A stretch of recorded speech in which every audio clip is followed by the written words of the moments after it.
The lights flickered again on the bridge of the Prometheus, and Captain Alex Reed frowned. This was the third time today. Something wasn't right. "Status report," he ordered, his voice calm despite the growing worry in his chest. Lisa, the communications officer, looked up from her screen. "Sir, we're getting more system failures. Life support is down 12% in the lower decks." Captain Reed ran a hand through his short gray hair. The Prometheus was the pride of Earth's fleet, a state-of-the-art vessel meant to show the galaxy that humans belonged among the stars. Now, 3 days into their journey to the Galactic Council meeting, the ship was falling apart. "Get Marcus up here," Reed ordered. 5 minutes later, Chief Engineer Marcus Gray entered the bridge. His usual smile was gone, replaced by dark circles under his eyes and oil stains on his uniform. "Tell me some good news, Marcus," Reed said. Marcus shook his head. "I wish I could, Captain. Whatever's happening isn't normal wear and tear. These systems shouldn't be failing." "Could it be the new parts we got from the Vexian trade agreement?" Reed asked. The Vexians were one of the oldest species in the galaxy. Tall, with blue skin and 4 arms, they looked down on humans as newcomers, barely out of the Stone Age by their standards. "That's what I thought at first," Marcus replied. "But it's not just the new tech. It's our own systems, too. And the way they're failing. It's almost like they're being turned against each other." Reed's eyes narrowed. "Are you suggesting sabotage?" Before Marcus could answer, the ship jerked violently. Red emergency lights flashed on, and alarms blared through the speakers. "Engine 2 just went offline," shouted Ben from the pilot station. "We're losing speed." Reed hit the shipwide communication button. "All hands, battle stations. This is not a drill." 3 hours later, in the main engineering bay, Marcus and his team had pulled apart half the engine controls. They found the problem. Tiny devices attached to key systems. They weren't just damaging the ship, they were reprogramming it from the inside. "These are Vexian tech," Marcus said, holding up a device no bigger than his fingernail. "Advanced stuff. They're designed to make our systems fight each other." Captain Reed looked at the security officer, Tom. "Check the logs. When could they have placed these?" Tom was already reviewing footage on his tablet. "The Vexian delegation toured the ship last month before we left Earth. They requested to see our engine rooms as part of the technology exchange." "Some exchange," Marcus muttered. "They sabotaged us. But why? What do they gain?" Reed's face darkened.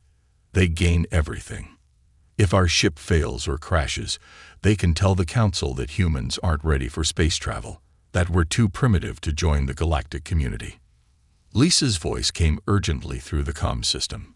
"Captain, you need to see this." On the bridge, Lisa played a transmission she'd intercepted. The message was in Vexian, but the ship's computer translated. "The human vessel continues to degrade. Estimate complete systems failure within 72 hours. Life support will be the last to go. They'll have time to realize what's happening, but not enough to fix it. The Council will see that humans cannot maintain even their best technology. Their petition for membership will be denied for at least another century." Anger rippled through the bridge crew. The Vexians hadn't just wanted to stop their mission. They'd planned a slow death for the entire crew, one that would look like human incompetence. "Options?" Reed asked, his voice tight. Ben spoke up from the pilot station. "We're too far to turn back to Earth, and we don't have enough power to reach the Council at our current speed.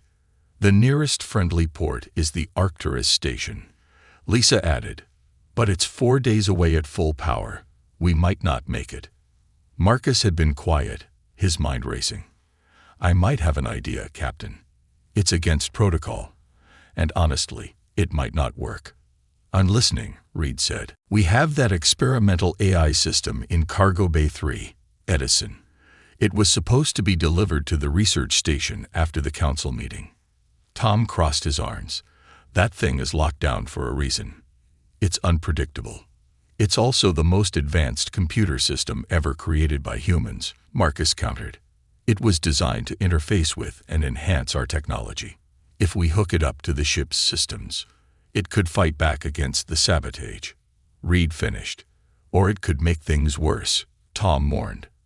Reed looked around at his crew.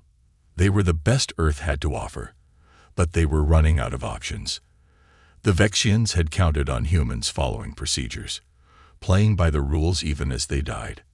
"Get Edison," he ordered. "Let's show these aliens what happens when they corner humans." Cargo Bay 3 was cold and quiet. The container holding Edison was simple, a black box with warning labels and security locks. It took Marcus and Tom 20 minutes to override the safety protocols. The AI core was surprisingly small, a crystalline sphere about the size of a basketball, glowing with a faint blue light.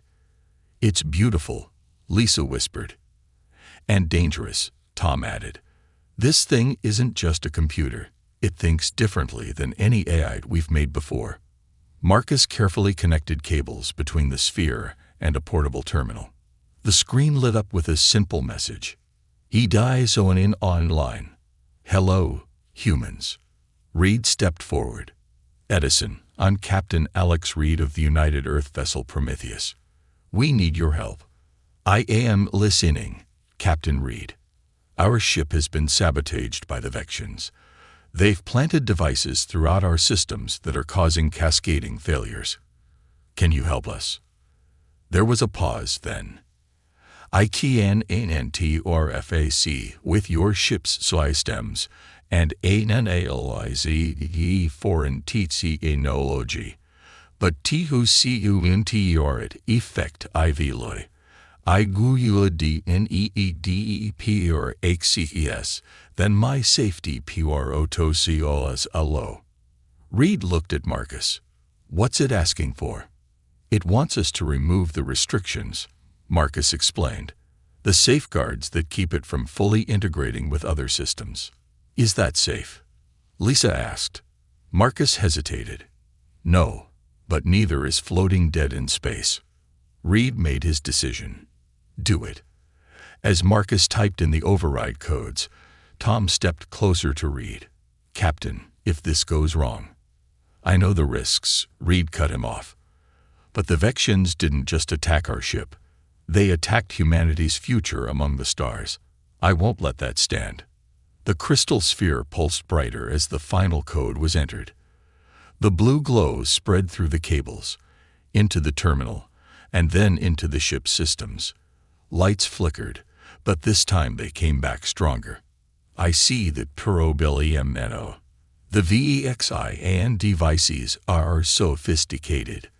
This will take time." "How much time?" Reed asked. "Less than they expected, Captain. Humans are not the only ones who can adapt." As they left the cargo bay, a Vexian scout ship appeared on the long-range sensors. They had come to watch their handiwork unfold. They were about to get a very different show. The bridge crew of the Prometheus watched nervously as the Vexian scout ship hovered just outside weapons range. Its sleek blue hull gleamed in the starlight, a reminder of how advanced the aliens were compared to humans. "They're scanning us," Lisa reported from her communication station. "Heavy scans, looking at everything from our power systems to life support." Captain Reed nodded. "Let them look. They expect to see a dying ship. Are we just going to sit here?" Ben asked from the pilot's seat, his hands hovering over the controls. "For now," Reed answered. "We need time for Edison to work." Down in engineering, Marcus and his team worked frantically to help the AI system understand the ship's layout. Edison's blue glow had spread through the main power conduits, creating an eerie light that pulsed like a heartbeat. "It's like nothing I've ever seen," said Jen, Marcus's assistant. She pointed to a screen where lines of code flashed by too fast to read. "Edison isn't just fighting the sabotage devices, it's learning from them." Marcus wiped sweat from his forehead. The Vexians thought they were so clever, but they didn't count on human creativity. A warning alarm blared suddenly. One of the engineers called out, "Power spike in Section 12.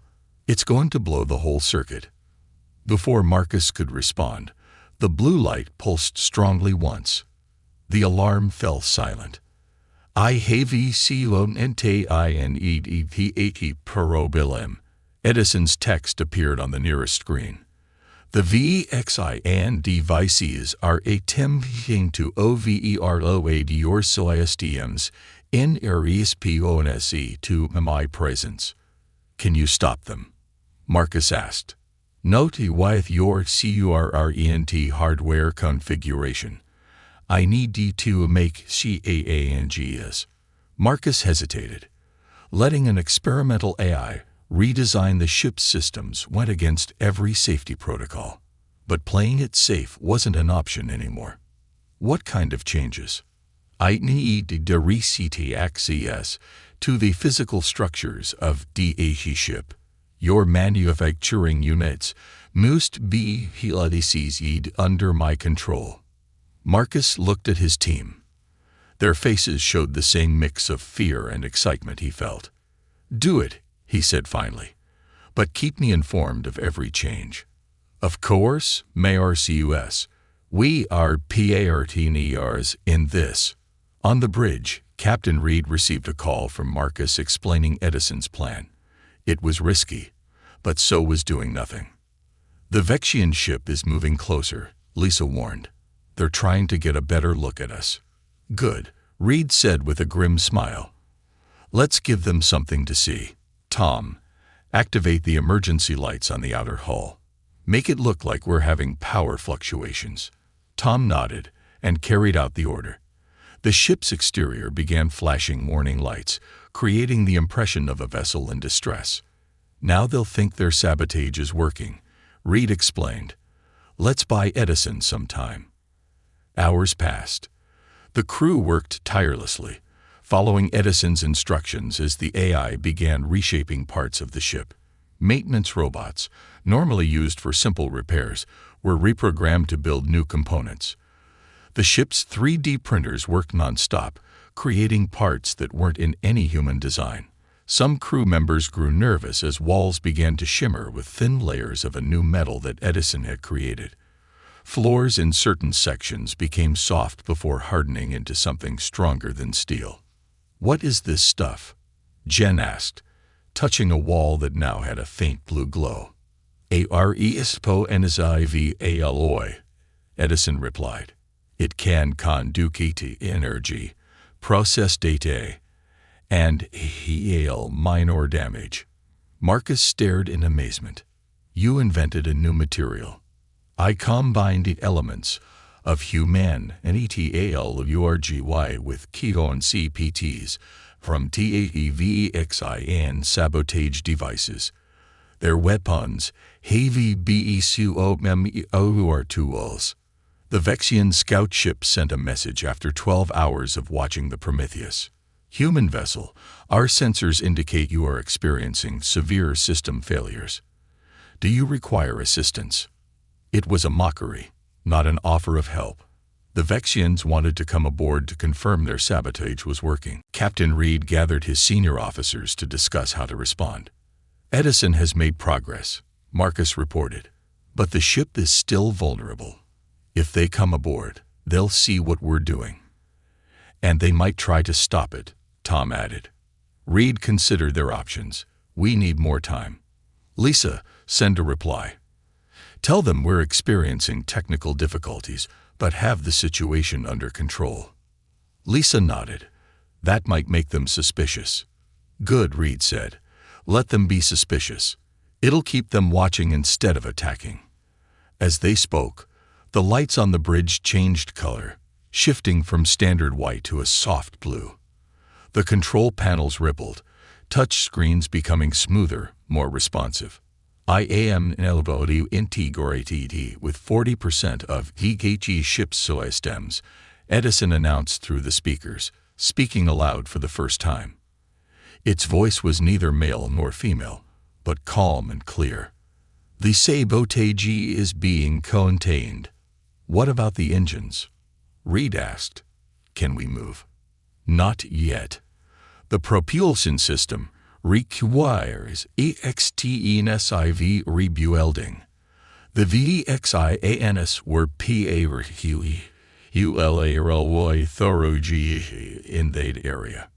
Tom looked worried. We're sitting ducks.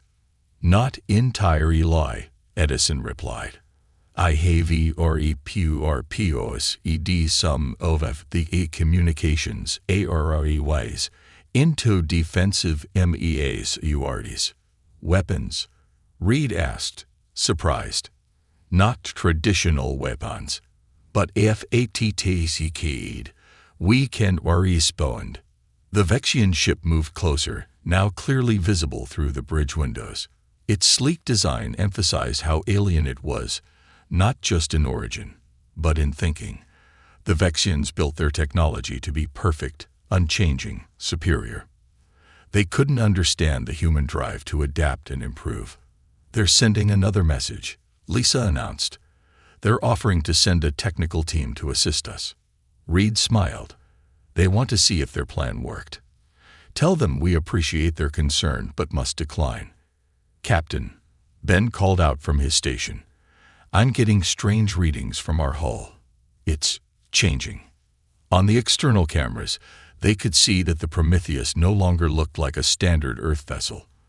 The once smooth white hull now had patterns of blue light running through it, pulsing with energy. In some areas, the hull seemed to shift and move, as if it were breathing. I am adapting ship's external structure, Edison explained. This will provide better protection and energy efficiency. The Vexians will see this, Tom warned. Yes, they will see that their plan has failed. The Vexian ship suddenly powered up its engines, moving back to a safer distance. They had noticed the changes. They're sending an encrypted transmission, Lisa said, probably calling for backup. Reed looked at his transformed bridge, at the screen showing a ship that was becoming something new, something neither human nor artificial, but a blend of both. Let them come, he said. By the time they get here, we'll be ready. Edison's voice responded with what almost sounded like human satisfaction. Yes, Captain. We will be ready, indeed. 2 weeks had passed since the crew of the Prometheus had activated Edison. The ship that now moved through space was barely recognizable as the vessel that had left Earth. Captain Reed stood on the bridge, watching the stars through a viewing panel that was no longer just a window. The transparent surface now displayed information about each star they passed and seemed to adjust its clarity based on where Reed was looking. It's like the ship knows what I'm thinking, he said softly. In a way, it does, Marcus replied as he entered the bridge. The chief engineer looked tired but excited. Edison has integrated with every system now. The ship responds to our needs before we even voice them. Lisa turned from her communication station, which now floated in front of her like a hologram rather than sitting on a physical desk. The Vexian fleet is still following us. 8 ships, holding position about 10 light minutes behind. Let them follow, Reed said. They're afraid to attack now that they've seen what we can do. The transformation had been remarkable to witness. After the first day, Edison had rebuilt the engines using principles that even Marcus couldn't fully explain. The new drive system didn't use the standardized Mindscape navigation technology that all Council species relied on. How fast could we go if we needed to? Reed asked. Marcus shook his head in wonder. That's the thing, Captain. I don't think there's a limit anymore. Edison has created an engine that doesn't just move through space. It reshapes space around the ship, like the old theoretical warp drives. Reed asked. More advanced. It's like. Edison looked at all our theories about space travel and then skipped ahead 1,000 years. Ben called out from his pilot station, which now consisted of a chair surrounded by blue holographic controls. The Vexians are moving, sir. They're forming a blockade pattern ahead of us. Reed nodded calmly. They're trying to force us to use their Mindscape gates to get around them. They think we'll have to follow the same rules as everyone else. Should I slow down? Ben asked. Reed smiled. No, Stay on course. Let's show them what we can do now. In the engineering section, Jen was helping Edison modify the final portions of the ship. The walls now seemed alive, shifting and changing to create new rooms as needed. Equipment appeared when requested, then melded back into the walls when not in use. "This doesn't make sense," Jen said, looking at a device Edison had created. It was a small sphere that glowed with an inner light, floating above a pedestal. How can something so small power an entire section of the ship? It degrades energy from mule to peel dimensions, Edison's voice explained through the ship's communication system. The VEXIANSs understand DAST technology in theory, but they see ONS's IDR it too UNPREDICT ability to use. And is it? Jen asked. Unpredictable. Note if UAPPROHH8 with human creativity, rather than VEXIAN rigidity. Your species embraces UNCERTAINTY as a natural part of existence. Tom entered the room, his security uniform now enhanced with threads of the same blue material that ran throughout the ship. "The captain wants a report on our defensive capabilities. The Vexian fleet is moving to intercept us." Jen looked concerned. "Are they going to attack?" "They will try," Edison replied. "But they will fail. Please come to the main hall. I have something to show all of you." The main hall of the Prometheus had once been a simple gathering space for crew meetings. Now it was a vast chamber that seemed larger than the ship itself should allow. The senior crew members stood in a circle as Edison's blue light filled the center of the room. "I have seen completed the ship's transformation," Edison announced. "What the VEXIANS meant to destroy, we have rebuilt into something beyond their understanding." A holographic model of the ship appeared, rotating slowly. It no longer resembled a standard human vessel. The new Prometheus had a flowing, organic design. Patterns of light pulsed along its surface, and parts of the hull seemed to shift and change even as they watched. "It's beautiful," Lisa whispered. "It is efficient," Edison corrected, "and adaptable. The VEXIANS built their technology to be perfect, and unchanging. Ours evolves constantly." "What about weapons?" Tom asked. "The Vexians have warships." "Observe." The hologram changed to show the Vexian fleet, 8 sleek vessels arranged in a blockade formation ahead of them. Their weapons are designed to attack ships that follow conventional rules of physics and technology. We no longer do. "Can we defend ourselves?" Reed asked. "We can do more than defend," Edison replied. "But I suggest we attempt fuel passage first. Violence is inefficient." Reed smiled at the very human-like reasoning. "Agreed. We'll try talking first." The Vexian commander's face appeared on the main screen of the bridge. Lord Dax had blue skin with intricate patterns that showed his high rank. His 4 arms were positioned in a gesture of authority. His eyes widened slightly at the sight of the transformed bridge. "Human vessel," he said, his translator making his voice sound flat and cold. "You will power down your engines and prepare for inspection. Your ship is exhibiting unauthorized technology." Reed stood tall. "Lord Dax, we know about the sabotage.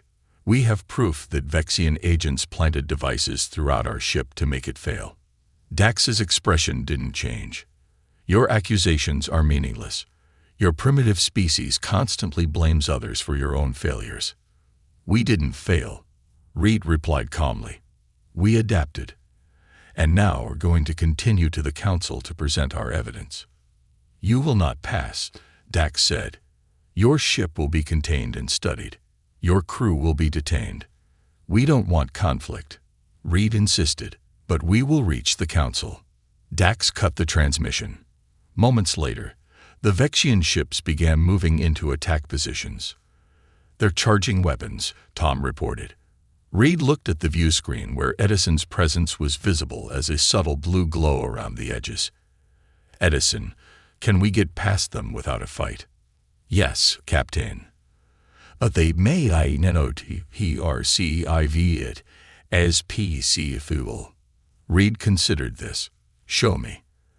A simulation appeared, showing the Prometheus simply passing through the Vexian ships as if they weren't there, not colliding with them, but phasing through their matter like a ghost. That would terrify them, Marcus said. Good, Reed replied. Maybe fear will teach them respect. He straightened his uniform. Do it, Edison. Take us through. The ship surged forward, heading straight for the Vexian blockade. The Prometheus accelerated toward the Vexian blockade. On the bridge, the crew watched with a mixture of fear and excitement as the distance closed rapidly. They're firing. Tom shouted as bright energy beams shot from the lead Vexian ship. Captain Reed remained calm in his command chair. Edison. I am adjusting our shields, the AI replied. The blue glow throughout the ship pulsed brighter. The energy beams hit the Prometheus, but instead of causing damage, they seemed to wash over the hull like water. The blue patterns on the ship's exterior absorbed the energy, growing brighter. They've hit us with enough firepower to destroy 3 normal ships, Marcus said in amazement. But we're not just surviving. We're using their attacks to power our systems. Lisa's eyes widened as she monitored the communications. The Vexians are panicking. They're ordering all ships to fire everything they have. More energy beams and physical projectiles streaked toward the Prometheus. The energy was absorbed just like before, and the physical weapons simply passed through the ship as if it weren't solid. How are we doing this? Ben asked from the pilot's station, his hands hovering over controls that were barely needed now. I have adjusted our relationship with physical space, Edison explained. We exist to pay our TIALOI in 8 and OTAR dynamian. Their weapons can not if ULLY interact with US. The Prometheus continued forward, now just moments away from the Vexian formation. They're not moving, Tom warned. They think we'll have to turn to avoid collision. Reed leaned forward in his chair. Take us through them, Edison. Right through the flagship. The crew held their breath as the Prometheus approached Lord Dax's massive flagship. Just when collision seemed inevitable, the human ship simply passed through the Vexian vessel like a ghost through a wall. Inside the Vexian ship, alarms blared as their sensors registered something impossible. Lord Dax and his crew watched in horror as the transformed human vessel passed through their supposedly impenetrable defenses as if they weren't there. As the Prometheus emerged on the other side of the blockade, the Vexian ships scrambled to reposition themselves. They're following us, Lisa reported, and Lord Dax is hailing us again. Reed nodded. Put him on screen. Lord Dax appeared, his blue face now showing clear signs of stress. The patterns on his skin had darkened, a Vexian sign of alarm. What have you done? He demanded. This technology is forbidden. No species should be able to phase through solid matter. Reed allowed himself a small smile. We didn't know it was forbidden, Lord Dax. We're just primitive humans solving problems with the tools at hand. You will stop immediately. Dax's 4 arms moved in angry gestures. The Mindscape system was designed to prevent exactly this kind of technological abomination. All Council species agreed to limit advancement in ways that could destabilize spacetime. Interesting, Edison's voice commented through the ship's speakers. The Mindscape navigation system is not merely a convenience. It is a control mechanism. Reed's eyes narrowed. A control mechanism. Silence. Dax shouted. Your AI construct knows nothing. The mindscape maintains order in the galaxy. It limits innovation. Reed realized. It keeps everyone following the same technological path. The path the oldest species like the Vexians approve of. Dax's anger seemed to be mixed with growing fear. We have existed for millions of years. We have seen civilizations destroy themselves with uncontrolled technological advancement. Yet you attempt to destroy this ship and crew, Edison pointed out. Your own CER for safe TV, CEMS CLECTV. We did what was necessary, Dax insisted. Humans are too unpredictable, too creative to be trusted with advanced technology. Look at what you've done in mere weeks. You've created something that shouldn't be possible for 1,000 years. Reed stood up from his chair. And we did it because you forced us to. We would have been happy to follow your rules if you had welcomed us as equals. I am activating the Mindscape gates, Dax threatened. You will be forced into the proper travel lanes where we can contain you. Around the Prometheus, space began to shimmer as massive dimensional gates activated, the Mindscape system that all galactic travel relied on. These gates created the only safe paths through space that ships were supposed to use. They are attempting to force us into their control network, Edison explained. Once inside, they have the power of to vocols, to disable and avuvicho arise the vessels. Can they trap us? Reed asked. No, Edison replied with what almost sounded like amusement. Their system is impressive, but limited by their rigid thinking. The gates fully formed around the Prometheus, massive rings of energy that should have pulled any ship into the prescribed lanes.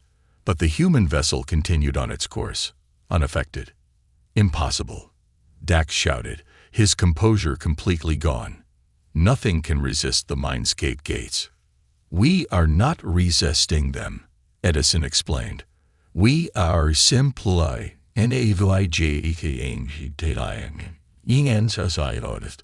do not control. Reed addressed the Vexian commander firmly.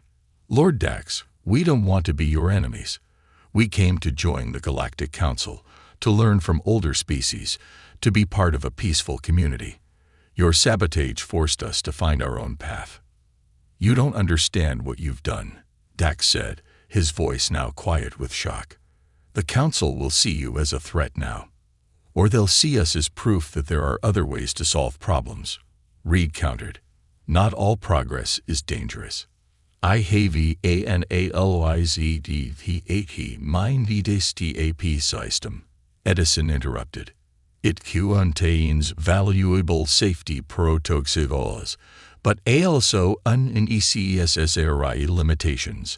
ICN PROVYD modifications they to would improve EFFs. Tyency.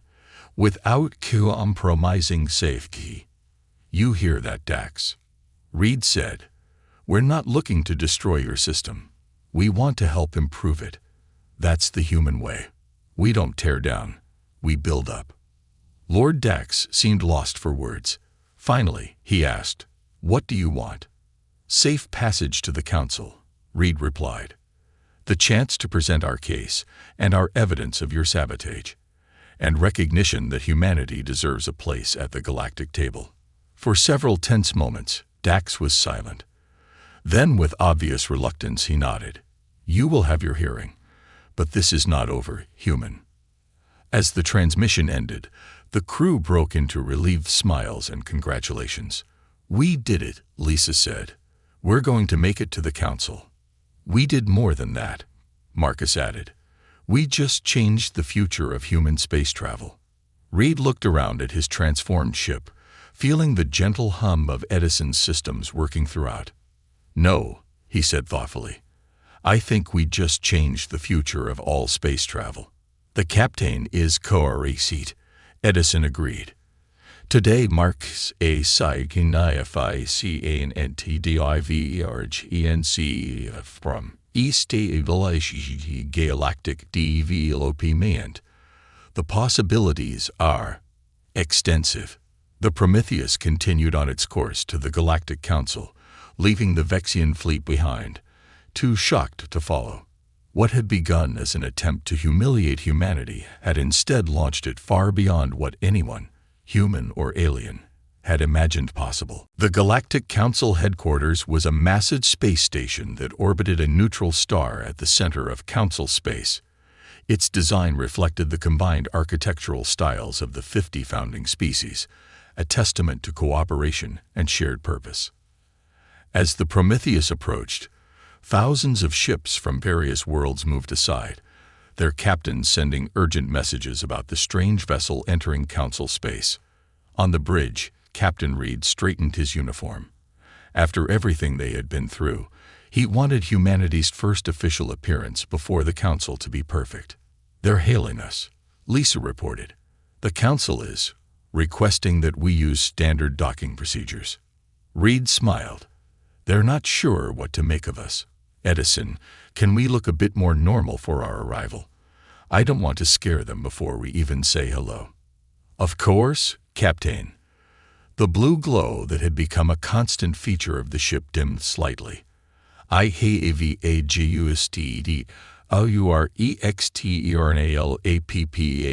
Sci to MO close Eloy resemble a standard human vessel. However, the internal CHANG remain."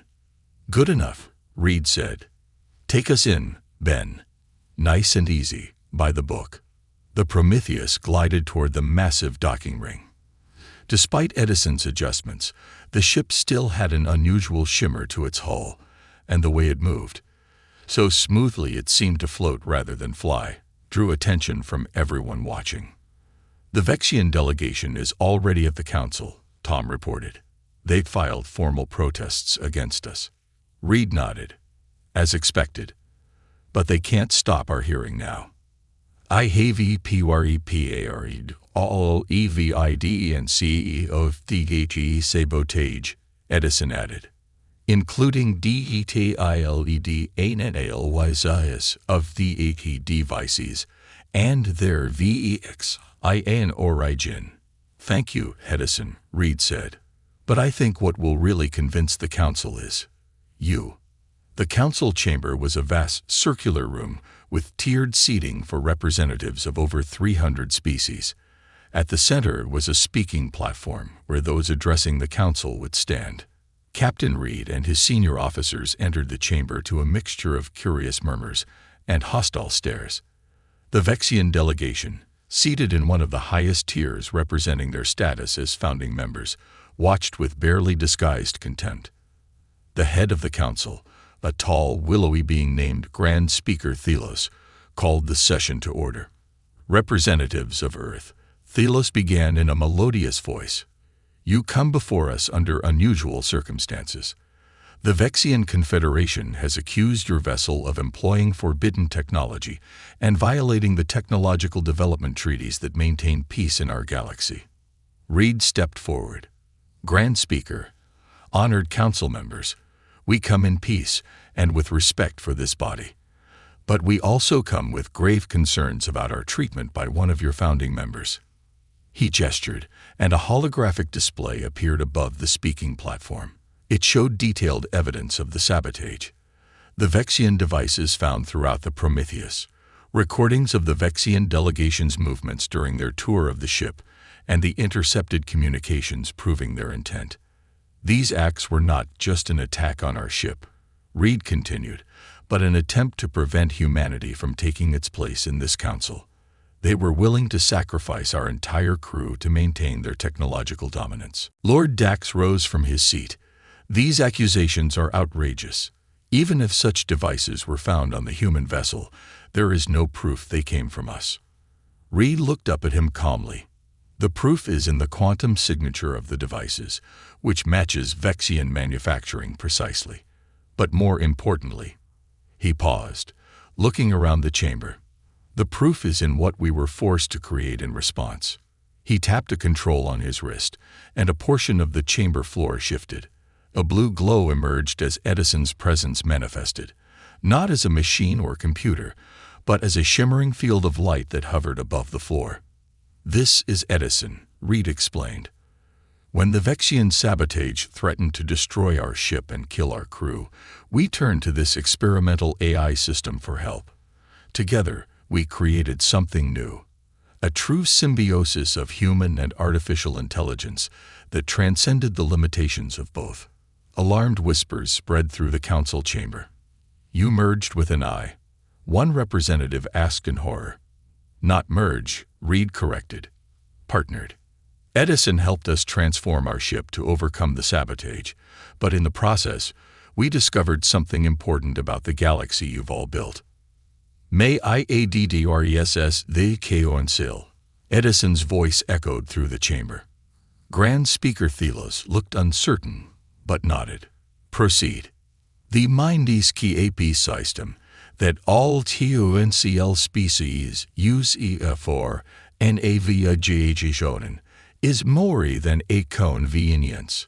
It is a control mechanism designed to limit technological advancement along purity PATs."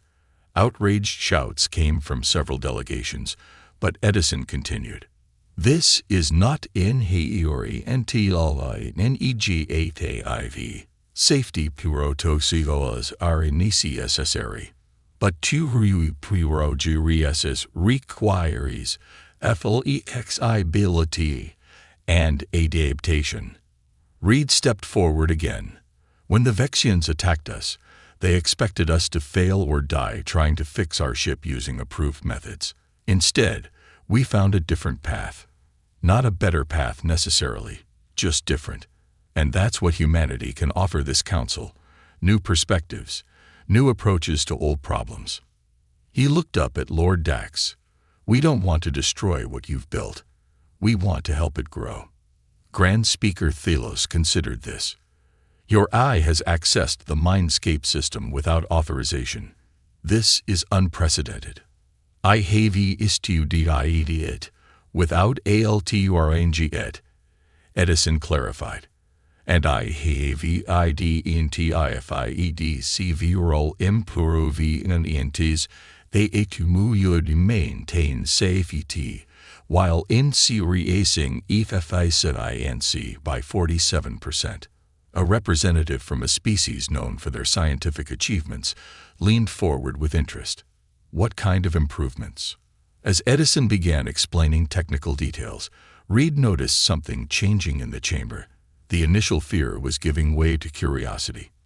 Many council members were listening intently, asking questions, engaging with ideas that would have been forbidden just hours earlier. After hours of debate, Grand Speaker Thelos called for a vote. The results surprised even Reed. While the Vexians and a few allied species voted against them, the majority of the council voted to admit Earth as a probationary member, with full status to be granted after a period of cooperation and knowledge exchange. "The council has spoken," Thelos announced. "Earth is welcomed among us, with the understanding that your unique technologies will be shared responsibly." Reed bowed respectfully. "Thank you, Grand Speaker. Humanity is honored to join this community of worlds." As the human delegation prepared to return to the Prometheus, they were surprised to find representatives from dozens of species waiting to speak with them. Many were curious about Edison. Others wanted to discuss possible exchanges of technology or knowledge. "It seems we've made quite an impression," Marcus said as they made their way through the crowd. Reed nodded. "They've been stuck in the same patterns for too long. We showed them something new is possible." Back on the Prometheus, the crew gathered on the bridge to celebrate their success. The ship would return to Earth as heroes, bearers of membership in the Galactic Council and pioneers of a new type of space travel. "What happens now, Edison?" Reed asked the AI, whose presence had become so familiar. "Now, Captain, we begin the real work. The VDXIANS ATKMPTD to end humanity's Tenier. Instead, they helpdlaunc it the yonid whgate any thog to piosail. Reed smiled as he looked at his crew and their transformed ship. What had begun as an act of sabotage had become the catalyst for humanity's greatest leap forward. That's the thing about humans, he said. We don't just survive challenges, we grow from them. And now the whole galaxy will grow with us. The blue light of Edison's presence pulsed in what felt like agreement as the Prometheus prepared for its journey home. Not as the victim of an alien attack, but as the herald of a new age for humanity and the galaxy beyond.